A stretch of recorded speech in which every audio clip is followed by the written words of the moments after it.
Hello everyone, welcome you all. So today we will make short notes on polymer chemistry. Polymer chemistry बहुत easy topic है और net में ज़रूर आते हैं क्वेश्चन, एक या दो क्वेश्चन ज़रूर आते हैं इसके, तो आज हम इसके शॉर्ट नोट्स बनाएंगे. ठीक है, तो पॉलीमर केमिस्ट्री पढ़ने से पहले हमें ये पता होना चाहिए कि पॉलीमर होता क्या है. पॉलीमर क्या होता है? मैक्रोमोलिक्यूल होता है जो किससे बना होता है? मोनोमर से. ठीक है, मोनोमर क्या होता है? हमारे पास जो सबसे सिंपलेस्ट यूनिट होती है वो होते हैं मोनोमर. देखो जैसे कैसे हम एग्जाम्पल से देखते हैं. हमें पता है ये इथीन है.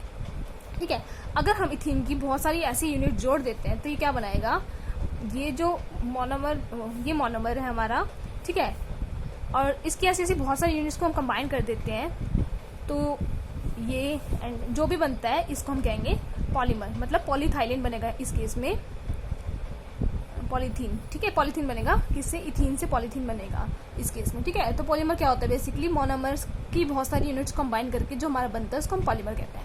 ठीक है, उसके बाद आता है इसका जो फर्स्ट फॉर्मूला है, पॉलीमर का फर्स्ट फॉर्मूला है, उसको हम कहते हैं डिग्री ऑफ पॉलीमराइजेशन. तो डिग्री ऑफ पॉलीमराइजेशन किसके, इसको हम डिनोट करते हैं पी से. ठीक है, तो इसका फॉर्मूला क्या है? देखो पी के हमारे पास फॉर्मूला होता है एम बाय स्मॉल एम. ये क्या है हमारे पास? ये क्या है? Mass of polymer. पॉलीमर का ये मास है. और जो ये है स्मॉल एम, ये क्या है? Mass of one monomeric unit. ठीक है, ये हमारा फर्स्ट फॉर्मूला हो गया डिग्री ऑफ पॉलीमराइजेशन. उसके बाद आते हैं इसकी क्लासिफिकेशन कि पॉलीमर की क्लासिफिकेशन क्या है. तो क्लासिफिकेशन इसकी बेसिकली तीन टाइप्स में होती है. फर्स्ट होती है आइसोटेक्टिक, सेकेंड होती है सिम्बियोटैक्टिक और थर्ड होती है एटैक्टिक. ठीक है, आइसोटेक्टिक में क्या होता है? जितने भी हमारे पास अरेंजमेंट्स होती हैं ये सारी सेम होती है. मतलब कॉन्फ़िगरेशन होगी जो यहाँ पे डी और एल कॉन्फ़िगरेशन होती है वो सारी सेम होती है. यहाँ पे क्या होती है? सिम्बियोटैक्टिक में जो कॉन्फ़िगरेशन होती हैं वो सारी कैसे होती है? अल्टरनेट होती है. और एटैक्टिक में कैसी अरेंजमेंट्स होती हैं? रैंडम अरेंजमेंट्स होती है. जैसे कि हम एक एग्जाम्पल की हेल्प से समझते हैं इसको. ये हमारे पास कुछ भी दिया हुआ है. देखो कैसे, जैसे ये आर हो गया, यहाँ पे डैश पे एच हो गया, ये आर हो गया, यहाँ पे डैश पे एच हो गया, उसके बाद ये आर हो गया, यहाँ पे डैश पे एच हो गया. मतलब मान लो इसकी कॉन्फ़िगरेशन अगर डी आई है तो इसकी भी डी ही होनी चाहिए और इसकी भी डी होनी चाहिए. मतलब कॉन्फ़िगरेशन होनी चाहिए वो सबकी सेम होनी चाहिए. ठीक है, इसमें अल्टरनेट वाले केस में क्या होएगा? अगर एक की यहाँ पे हमारे पास आर, यहाँ पे डी आ रही है तो नेक्स्ट वाले पे इसकी जो कॉन्फ़िगरेशन होनी चाहिए वो एल होनी चाहिए. मतलब अल्टरनेट पोजीशन वेरी करेगा. जैसे कि यहाँ पे एच आर हो गया और यहाँ पे हो गया एच. तो ठीक है, मतलब अल्टरनेट पोजीशन होगा कि आप एच यहाँ पे लगा लो और आर यहाँ पे लगा लो. ठीक है, और रैंडम पोजीशन में कैसे होता है? अगर यहाँ पे कैसे, मतलब यहाँ पे डी भी हो सकती है, एल भी हो सकती है, डी एल भी हो सकती है, कैसी भी हो सकती है. रैंडम अरेंजमेंट्स होगी, यहाँ पे एच होगा तो ऐसी होगी. ठीक है, उसके बाद हम बात करते हैं किसकी, इसके बाद जो हमारे फॉर्मूलाज आते हैं वो मोलर मास की आते हैं. मोलर मास ऑफ पॉलीमर्स के आते हैं. ठीक है, तो फर्स्ट फॉर्मूला हमारे पास आता है किसका? नंबर एवरेज का. Number average. तो इसको हम किससे डिनोट करते हैं? इसको हम डिनोट करते हैं एम एन से. ठीक है, तो हमारे पास एम एन का जो फॉर्मूला बनता है ये आता है summation N I M I by summation N I. ठीक है, और ये हम इसके जो इंस्ट्रूमेंट होता है वो क्या होता है? ऑस्मोमेट्री. ठीक है, सेकेंड आता है हमारे पास वेट एवरेज का. वेट एवरेज मोलर मास का, इसको हम डब्ल्यू से रिप्रेजेंट करते हैं और इसका फॉर्मूला क्या होता है? Summation N I M I का स्क्वायर. एम आई का स्क्वायर है सिर्फ यहाँ पे याद रखना, summation N I M I. और इसका जो इंस्ट्रूमेंट होता है हमारे पास वो क्या होता है? Light scattering. ठीक है, उसके बाद आता है हमारे पास थर्ड हमारे पास क्या होता है? जेड एवरेज मोलर मास. इसको हम किसे डिनोट करते हैं? एम जेड से. ठीक है, तो एम जेड का फॉर्मूला क्या होता है हमारे पास? Summation N I M I cube by summation N I M I square. ठीक है, इसको हम किससे डिनोट करते हैं? मतलब इसका जो इंस्ट्रूमेंट होता है वो क्या है? Sedimentation equilibria. सेडिमेंटेशन इक्विलिब्रिया है वो इसका इंस्ट्रूमेंट है. ठीक है, उसके बाद आता है फोर्थ में हमारे पास क्या होता है? विस्कोसिटी एवरेज मोलर मास. इसको हम डिनोट करते हैं एम वी से. तो इसका फॉर्मूला क्या होता है? एम वी का summation N I M I की power 1 plus alpha by summation N I M I इसकी होल पावर 1 बाय अल्फा. और इसका जो इंस्ट्रूमेंट होता है उसको हम क्या कहते हैं? विस्कोमेट्री. ठीक है, अब देखो यहाँ पे हमारे पास दो टर्म्स आते हैं, डिफ्यूजन और ऑस्मोसिस.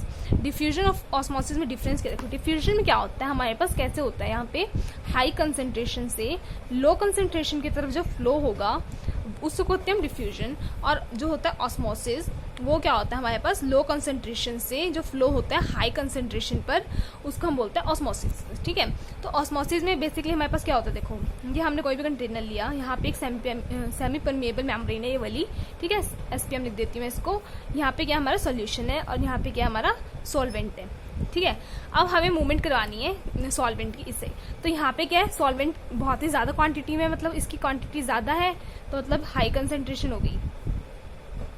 और जो सॉल्यूट है यहाँ पे उसकी कंसंट्रेशन तो लो है ना, तो वो यहाँ से यहाँ मूव करता है, मतलब लो कंसंट्रेशन से हाई कंसंट्रेशन मूव करेगा, तो वो उसे कहते हैं ऑस्मोसिस। अब यहाँ पे हमारा फॉर्मूला आता है ऑस्मोटिक प्रेशर का, वो कैसे निकालेंगे हम, देखो हमें पता है PV is equal to nRT होता है आइडियल गैस के अकॉर्डिंग, तो इसको हम कह सकते हैं कि P is equal to NV को नीचे ले गए और RT, फिर इसको कैसे लेंगे, P is equal to CRT, ठीक है।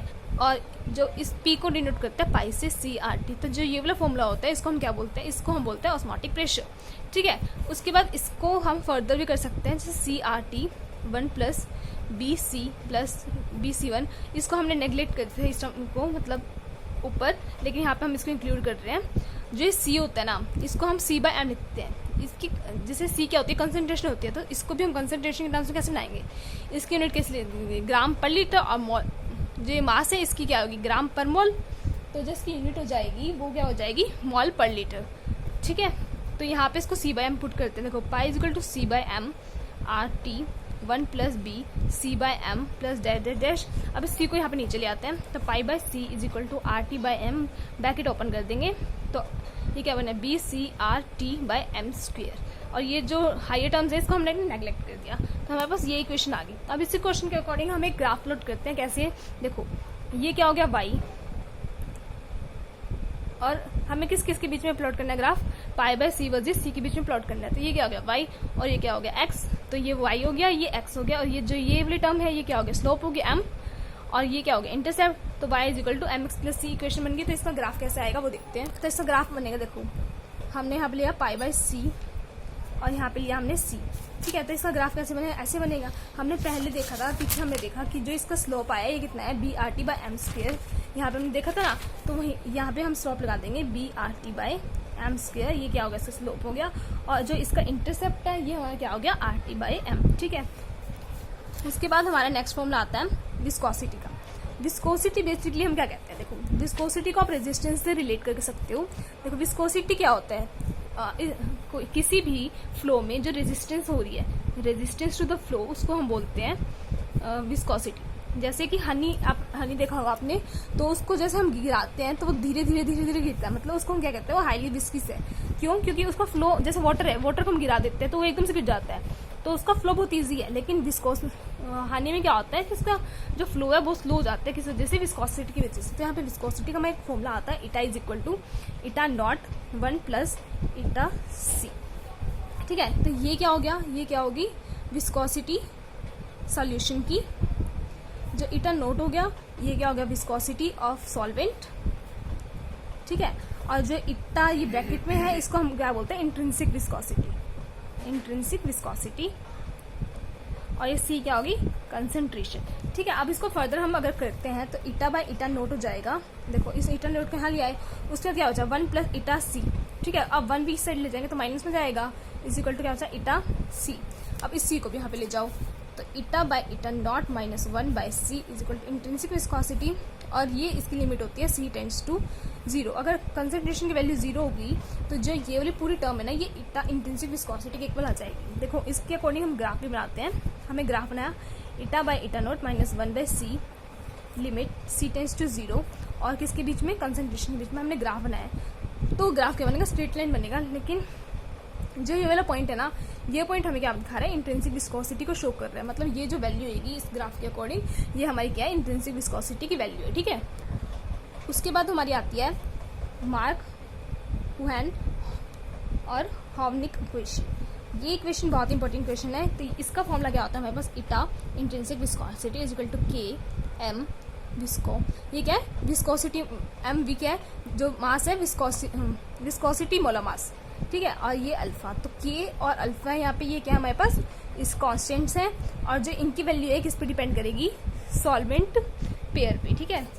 सॉल्वेंट पॉलीमर पेयर पे इसकी जो वैल्यू है ये डिपेंड करेगी, और जो अल्फा की वैल्यू होती है ये 0.5 से लेके 1 के बीच में होती है, ये याद रखना, ठीक है बस। और उसके बाद हम इसको फर्दर सॉल्व करेंगे कैसे, देखो हमें क्या है, इटा इज इक्वल टू के एम वी की पावर अल्फा। अब इसको दोनों तरफ लोग ले लेते हैं, देखो लोग इटा इज इक्वल टू लोग, हमें पता है कि लोग एम एन क्या होता है, लोग एम प्लस लोग एन, तो ऐसे इसको कर देंगे लोग, ये इसको एम ले लो, इसको एन ले लो, ठीक है, तो लोग एम के प्लस लोग एम वी की पावर अल्फा। अब ये क्या है, अल्फा आगे आ जाएगा, हमें पता है लोग की प्रॉपर्टी है भी क्या होती है, लोग एम की power N is equal to N log M, ठीक है, ये वैल्यू प्रॉपर्टी होती है। तो यहाँ से क्या बन गया, लोग इटा इंट्रिंसिक वेलोसिटी है जो कि इज इक्वल टू लॉग के प्लस अल्फा लोग एम वी, ठीक है। अब इसका भी ग्राफ आता है हमारे पास, तो इसका ग्राफ भी आप बेसिकली इजी से बना सकते हैं क्योंकि हमें इक्वेशन तो पता ही है। तो ये क्या हो गया, इसके बीच में ग्राफ बनाना है और लोग एम वी के बीच में ग्राफ बनाना है, तो क्या हो गया, ये हो गया वाई, ये क्या हो गया एक्स, ये क्या हो गया एम, और ये क्या हो गया सी, तो इसकी बन जाएगा स्लोप क्या आ गया अल्फा, ये हो गया स्लोप, और जो इंटरसेप्ट आ गया क्या हो गया लोग ऑफ के, ठीक है। तो यहाँ पे हमारी मार्कोविंग इक्वेशन कंप्लीट होती है। उसके बाद आता है पॉलीडिस्पर्सिटी इंडेक्स, क्या आता है हमारे पास पॉलीडिस्पर्सिटी इंडेक्स, इसको हम पीडीआई भी बोलते हैं। इसका फॉर्मूला क्या होता है हमारे पास, M W by M N, ठीक है। एम डब्ल्यू देखो ये क्या है, वेट एवरेज मोलर मास, और ये क्या है हमारे पास नंबर एवरेज मोलर मास। तो अब इनकी वैल्यू पुट कर देते हैं, देखो PDI equal to weight average molar mass by number average molar mass. तो इसका फॉर्मूला क्या था, summation N I M I का square by summation N I M I, और इसका क्या होता है summation N I M I by summation of N I, ठीक है, ये फॉर्मूला होता है। इसको हम कैसे लिख सकते हैं, इसको हम ऐसे लिख सकते हैं कि एम का स्क्वायर बाय एम, ठीक है, और इसको हम लिख सकते हैं एम का ये बाय 1। इसको फर्दर अगर सॉल्व करते हैं तो एम का स्क्वायर एम और ये 1 बाय एम, तो हमारे पास यहाँ से फॉर्मूला निकलता है एम स्क्वायर बाय एम और ये इसका स्क्वायर है, तो यहाँ से पीडीआई का फॉर्मूला ये हो जाएगा। अब हमारे पास दो आते हैं, देखो इसको हम मोनो डिस्पर्स कब कहेंगे, मोनो डिस्पर्स कब कहेंगे, जब M W equal to M N हो जाएगा। देखो एम डब्ल्यू एम एन के इक्वल हो गया, देखो पीडीआई क्या है हमारे पास M W by M N है, ठीक है। अब ये दोनों इक्वल हो गई तो इसको लिख दो एम डब्ल्यू और इसको भी लिख सकते हैं हम एम डब्ल्यू, तो ये दोनों तो कैंसिल हो गए, तो पॉलीडिस्पर्सिटी इंडेक्स कितना आ गया 1। ये बाई डिस्पर्स कब होएगा, बाई डिस्पर्स कब होएगा, तब पीडीआई इक्वल टू 2 आ जाएगा। ऐसे ट्राई डिस्पर्स टेट्रा डिस्पर्स हो जाएगा तो पीडीआई की वैल्यू 1 2 3 ऐसे फर्दर इंक्रीज करती जाएगी, ठीक है। उसके बाद हमारे पास है, उसके बाद जो हमारे फॉर्मूलाज आते हैं वो है चैन डायमेंशन के फॉर्मूले, ठीक है। चैन डायमेंशन के फॉर्मूले हैं, जो फर्स्ट फॉर्मूला है वो हमारे पास है काउंटर लेंथ का। तो काउंटर लेंथ का फॉर्मूला हमारे पास क्या होता है, n इंटू एल। यहाँ पे l क्या बेसिकली लेंथ है और n क्या नंबर ऑफ मोनोमेरिक यूनिट्स। यहाँ पे n क्या है, कितने नंबर ऑफ मोनोमेरिक यूनिट्स है, ठीक है, और l क्या है, हमें लेंथ दे रखी है कि चैन की लेंथ कितनी है, तो ये काउंटर लेंथ का फॉर्मूला हो गया। उसके बाद सेकंड फॉर्मूला आता है हमारे पास आरएमएस का। आरएमएस का फॉर्मूला क्या होता है, आरएमएस का फॉर्मूला होता है हमारे पास जो रूट n और l हो गया। यहाँ पे n वही हो गया नंबर ऑफ मोनोमेरिक यूनिट्स और l क्या हो गया हमारे पास लेंथ ऑफ द चैन, ठीक है। उसके बाद थर्ड फॉर्मूला आता है हमारे पास रूट मीन स्क्वायर का, ये रूट मीन स्क्वायर, आरएमएस को हम क्या बोलते हैं, रूट मीन स्क्वायर बोलते हैं। तो ये फॉर्मूला तो हमने देख लिया, रूट मीन स्क्वायर बोलते हैं। उसके बाद थर्ड फॉर्मूला किसका आता है, फॉर्मूला आता है रेडियस ऑफ गायरेशन का, जिसको हम आर जी से डिनोट करते हैं, और ये इसको डिनोट करते हैं आर आर एम एस से, इसको हम basically R R M S ऐसे डिनोट करते हैं। यहाँ पे आता है रेडियस ऑफ गायरेशन, जैसे रेडियस ऑफ गायरेशन का फॉर्मूला क्या होता है, root N by 6 into L, ठीक है।